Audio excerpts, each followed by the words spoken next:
परिचय। अरुण, प्लग में कील मत डालो, तुम्हें बिजली का झटका लग जाएगा। क्यों सर?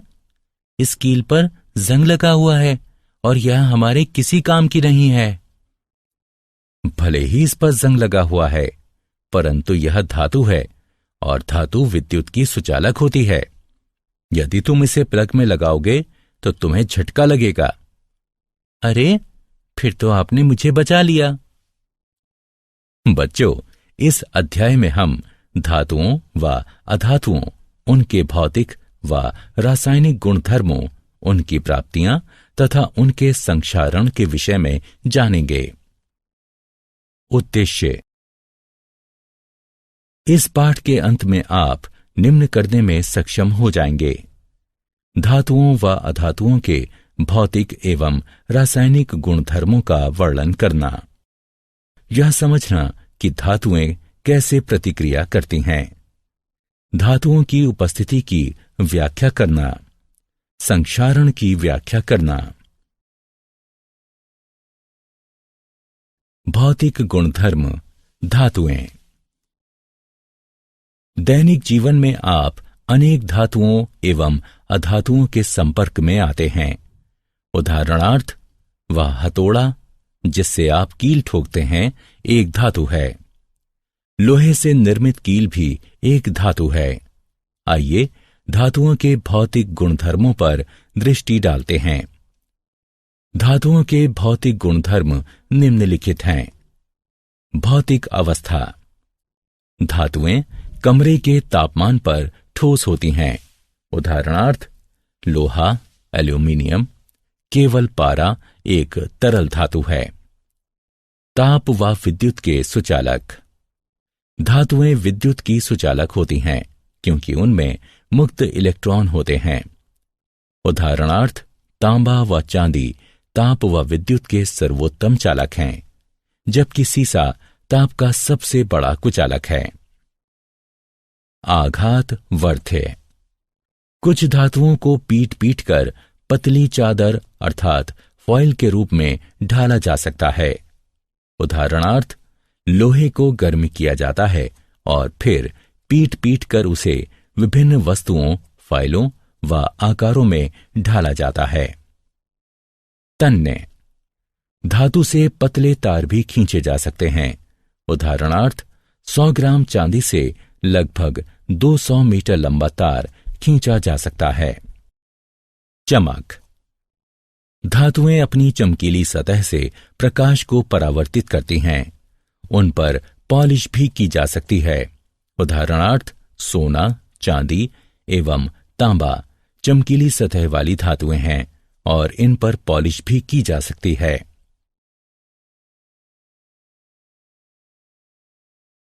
भौतिक गुणधर्म अधातुएं। आइए अब अधातुओं के भौतिक गुणधर्मों की बात करते हैं। भौतिक अवस्था। अधातुएं कमरे के तापमान पर ठोस, द्रव अथवा गैसीय अवस्था में पाई जाती हैं। गैस ऑक्सीजन, क्लोरीन, फ्लोरीन, द्रव ब्रोमीन व ठोस कार्बन। अनाघात वर्ध्य व अतन्य। अधातुएं भंगुर होती हैं तथा उनसे ना तो तार बनाए जा सकते हैं और न ही उन्हें पीटकर पतली चादर के रूप में ढाला जा सकता है। ऊष्मा एवं विद्युत की कुचालक। अधातुएं ऊष्मा एवं विद्युत की कुचालक होती हैं, किंतु ग्रेफाइट कार्बन एक अपवाद है क्योंकि वह ऊष्मा का सुचालक है और इलेक्ट्रोड बनाने के काम आता है। चमक न होना। अधातुओं में चमक नहीं होती और वे प्रकाश को परावर्तित नहीं करती। क्या आप जानते हैं? धातुएं कमरे के तापमान पर ठोस होती हैं। इसका केवल एक अपवाद है, पारा, जो कि द्रव है। तरल धातु पारा ऊष्मा व विद्युत का सुचालक है। इसका घनत्व बहुत अधिक होता है। यह अत्यधिक विषैला होता है। अधातुएं विद्युत की कुचालक होती हैं, तथापि ग्रेफाइट जो कि कार्बन का एक रूप है, विद्युत का सुचालक है। धातुओं के रासायनिक गुणधर्म। अब धातुओं के कुछ रासायनिक गुणधर्मों पर दृष्टि डालते हैं। इन गुणधर्मों में धातुओं की अन्य तत्वों जैसे वायु, जल, अम्लों तथा अन्य धातु लवणों के साथ अभिक्रियाएं भी सम्मिलित हैं। वायु के साथ अभिक्रिया। जब धातुएं वायु के संपर्क में आती हैं तो वे धातु ऑक्साइड निर्मित करती हैं। कुछ ऐसी धातुएं भी हैं जिनमें अम्लीय व क्षारकीय दोनों ही प्रकार के गुणधर्म पाए जाते हैं। ऐसी धातुओं को उभयधर्मी ऑक्साइड कहते हैं। जल के साथ अभिक्रिया। जब धातुएं जल के संपर्क में आती हैं तो वे धातु हाइड्रोक्साइड तथा हाइड्रोजन निर्मित करती हैं। धातुएं जल को धातु हाइड्रोक्साइड विलयन बनाती हैं। अम्लों के साथ अभिक्रिया। लवण व हाइड्रोजन बनाने के लिए धातुएं तनु अम्लों के साथ अभिक्रिया करती हैं। यह अभिक्रियाशीलता प्रत्येक धातु की भिन्न भिन्न होती है। तथापि जब धातुएं नाइट्रिक अम्ल के साथ अभिक्रिया करती हैं तो हाइड्रोजन गैस नहीं बनाती, क्योंकि यह अम्ल एक प्रबल ऑक्सीकरण करता है। अन्य धातु लवणों के विलयनों के साथ अभिक्रिया। एक अधिक अभिक्रियाशील धातु एक कम अभिक्रियाशील धातु को उसके लवण विलयन से स्थानांतरित करती है। सरल शब्दों में कहें तो यदि धातु आ धातु बा को उसके विलयन से विस्थापित करती है तो धातु आ धातु बा की अपेक्षा अधिक अभिक्रियाशील है। तथापि सभी धातुएं अभिक्रियाशील नहीं होती। इस अभिक्रिया में कॉपर सल्फेट में मौजूद तांबे को जस्ता यानी जिंक विस्थापित कर देता है। सक्रियता श्रेणी। धातुओं को उनकी अभिक्रियाशीलता के अनुसार अवरोही क्रम में व्यवस्थित किया जाना सक्रियता श्रेणी कहलाता है। इसका प्रयोग धातुओं की वायु, जल एवं अम्लों की अभिक्रियाओं की जानकारी का संक्षिप्तीकरण करने में किया जाता है। धातुएं एवं अधातुएं कैसे अभिक्रिया करती हैं? धातु के परमाणुओं के वाह्यतम कोश में 1 से 3 तक इलेक्ट्रॉन होते हैं, जबकि अधातु के परमाणुओं के वाह्यतम कोश में 4 से 8 तक इलेक्ट्रॉन होते हैं। अपवाद। इस नियम के 2 अपवाद हैं, हाइड्रोजन तथा हीलियम। इलेक्ट्रॉन का त्याग करने वाली धातुएं त्यागे गए इलेक्ट्रॉनों की संख्या के बराबर धनावेश अर्जित करती हैं तथा अधातुएं स्वीकारे गए इलेक्ट्रॉनों की संख्या के बराबर इलेक्ट्रॉन व ऋणावेश अर्जित करती हैं। जब धातु का कोई परमाणु 1, 2 या 3 इलेक्ट्रॉन अपने संयोजकता कोश से किसी अन्य अधातु परमाणु को देता है जो कि उन इलेक्ट्रॉनों को स्वीकार किए जाने की क्षमता रखता हो, तो उसे वैद्युत संयोजकता कहा जाता है। इसके परिणाम स्वरूप ये दोनों ही परमाणु एक निष्क्रिय गैस का ढांचा निर्मित करते हैं। किसी तत्व के परमाणु से अन्य तत्व के परमाणु में इलेक्ट्रॉनों का स्थानांतरण आयनिक यौगिक कहलाता है। आयनिक यौगिकों के गुणधर्म। आइए आयनिक यौगिकों के कुछ गुणधर्मों पर दृष्टि डालते हैं। भौतिक प्रकृति। आयनिक यौगिक कठोर ठोस होते हैं क्योंकि धनात्मक एवं ऋणात्मक आयनों के मध्य आकर्षण बल अत्यंत प्रबल होता है। ये यौगिक भंगुर होते हैं तथा दबाव डाले जाने पर टूट जाते हैं। गलनांक एवं क्वथनांक। प्रबल अंतर आयनिक आकर्षण को तोड़ने के लिए आवश्यक ऊर्जा की पर्याप्त मात्रा के कारण आयनिक यौगिकों का गलनांक एवं क्वथनांक उच्च होता है। घुलनशीलता। आयनिक यौगिक जल में घुलनशील तथा विलायकों में अविलय होते हैं, जैसे पेट्रोल आदि। विद्युत चालकता। आयनिक यौगिक जब ठोस अवस्था में हों तो विद्युत संचालन नहीं करते, क्योंकि कठोर संरचना के कारण आयनों की गति संभव नहीं होती। किंतु आयनिक यौगिक जब गलित अवस्था में हों तो विद्युत चालकता संभव है, क्योंकि गलित अवस्था में विपरीत आवेश वाले आयनों के मध्य स्थिर वैद्युत आकर्षण बल ऊष्मा के कारण कमजोर पड़ जाता है। इससे आयन स्वतंत्र रूप से गति करने तथा विद्युत संचालन करने लगते हैं। क्या आप जानते हैं, चुंबकीय प्रतिरोध के छोरों की तरह धनात्मक धनात्मक तथा ऋणात्मक ऋणात्मक आयनिक आबंधों का अस्तित्व नहीं होता है। धातुओं की प्राप्ति, धातुओं एवं अयस्कों का निष्कर्षण। धरती धातुओं का सबसे बड़ा स्रोत है, तथापि सागर के जल में भी कुछ विलय लवण होते हैं। खनिज ऐसे तत्व अथवा यौगिक हैं जो भूपर्पटी में प्राकृतिक रूप से उपस्थित रहते हैं।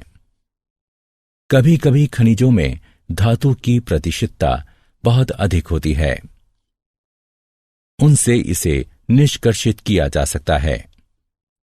ऐसे खनिजों को अयस्क कहते हैं।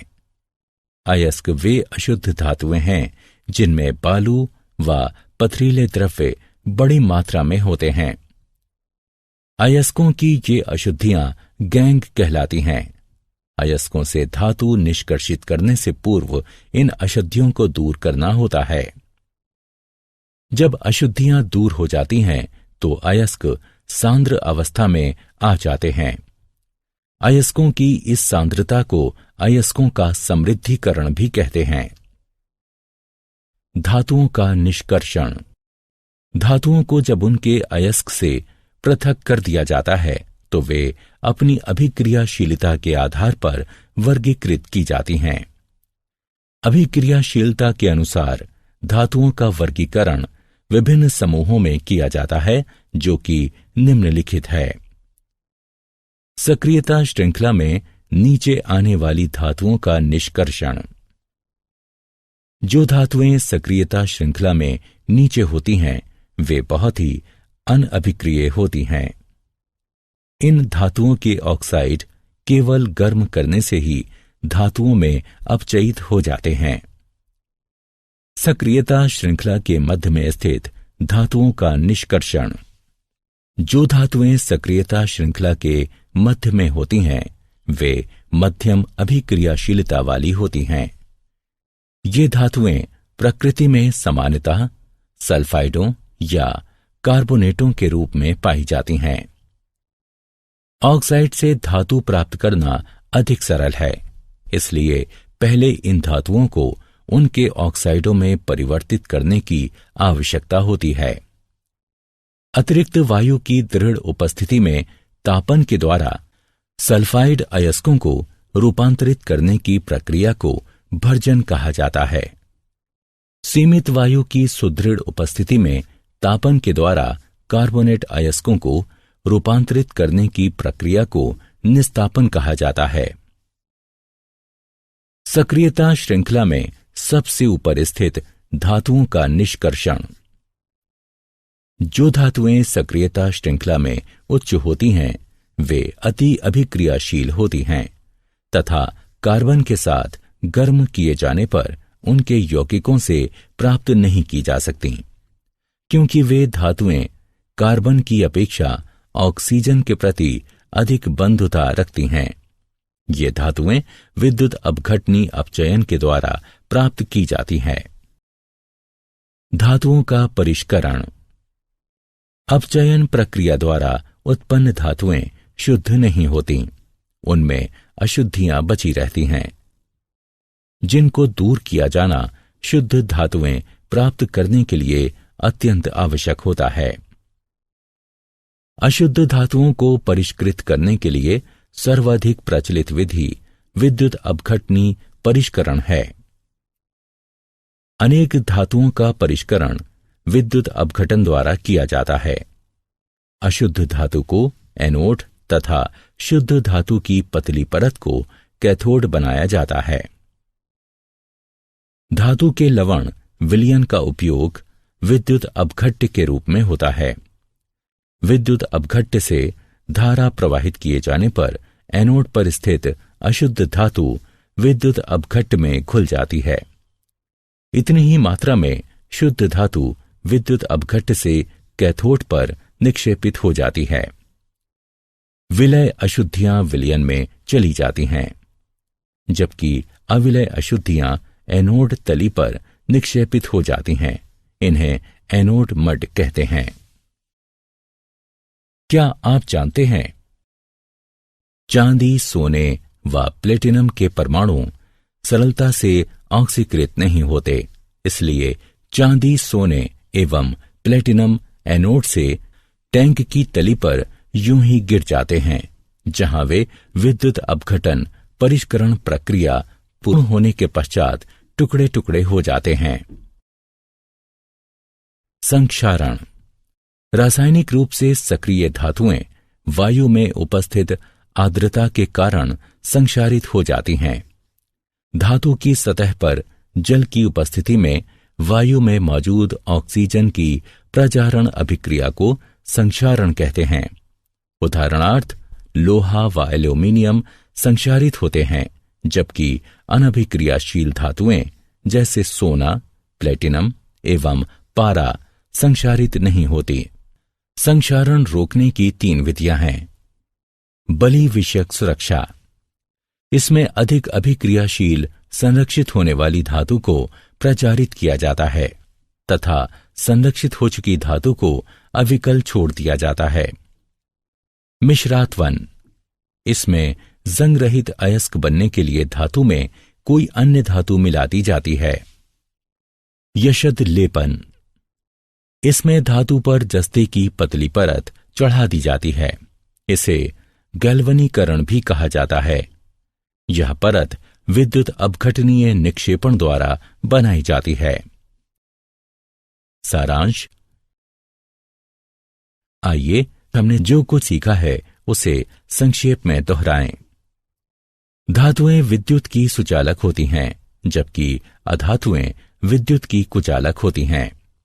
धातुएं वायु, जल तथा अम्लों के साथ अभिक्रिया करती हैं। धातुओं को उनकी अभिक्रियाशीलता के अनुसार अवरोही क्रम में व्यवस्थित करने को सक्रियता श्रेणी कहते हैं। किसी तत्व के परमाणुओं से इलेक्ट्रॉनों का दूसरे तत्व के परमाणुओं में स्थानांतरण आयनिक यौगिक कहलाता है। धातुएं अयस्कों से निष्कर्षित की जाती हैं। अशुद्ध धातुओं को परिष्कृत करने की सर्वाधिक प्रचलित विधि विद्युत अपघटनी परिष्करण है।